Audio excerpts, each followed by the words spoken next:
নমস্কার বন্ধুরা, ঘটিবাটি রসোই ঘরে আপনাদের সবাইকে স্বাগত। আজকে আমি বানাবো পাকা আমের শরবত। এই যে দেখুন, পাকা আম টুকরো টুকরো করে কেটে নিয়েছি।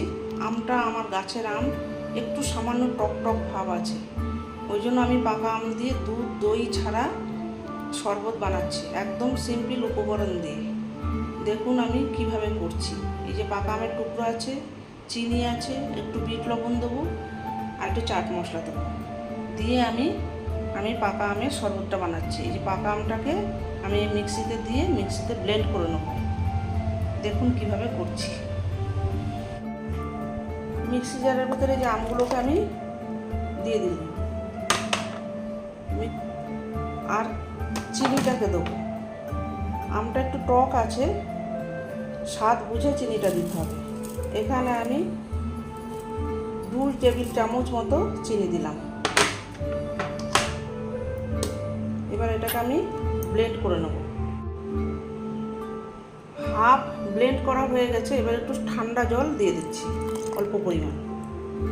এবার আবার একটু মিক্সিতে ঘোরাবো। বন্ধুরা দেখুন, আমটাকে আমার ব্লেন্ড করা হয়ে গেছে। আমটা একটু টক ভাব আছে, ওই জন্য একটু চিনিটা আপনারা বুঝে দেবেন। আর এবছর এমনিতে আম হয়নি গাছে, আর আম নষ্ট করা যাবে না, ওই জন্য আমি একদম ঘরোয়া সিম্পল উপকরণ দিয়ে আমটাকে কেটে নিয়ে এইভাবে করে শরবত বানিয়ে খাচ্ছি, ঠান্ডা ঠান্ডা শরবত।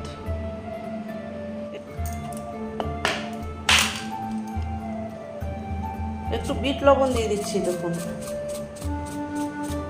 একটু টোকো ভাব আমটা, ওই জন্য একটু বিট লবণটা পরিমাণটা বুঝে দেবেন। চিনি দিয়েছি, আবার একটু ব্লেন্ড করে নেব। এবার আমি এটাকে সার্ভ করে দেবো। এই যে বন্ধুরা দেখুন, আমের শরবতটা আমি সার্ভ করে দিয়েছি। এই যে পাকা আম, এই পাকা আম দিয়ে আমি এই শরবতটাকে বানিয়েছি। এবার ওপর থেকে একটু চাট মশলা দিয়ে দিচ্ছি। ইচ্ছে করলে দিতে পারেন আপনারা, না ইচ্ছে করলে নাও দিতে পারেন। উপর থেকে বরফের টুকরো দিয়েও সার্ভ করতে পারেন, যে যেমন খেতে ভালোবাসবেন সেইভাবে করবেন। টক আমটাকে ফেলে দেবো, তাই জন্য আমি ঘরোয়াভাবে এইভাবে শরবত বানালাম। এইভাবে আপনারা বানাবেন, বানিয়ে করে খেয়ে আমাকে কমেন্ট করে জানাবেন। দেখুন দেখতে কি সুন্দর হয়েছে, খেতেও এটা অসাধারণ হয়। ভিডিওটি যদি ভালো লাগে আমার চ্যানেলটির সঙ্গে থাকবেন, সাবস্ক্রাইব করবেন, লাইক করবেন, প্রচুর শেয়ার করবেন।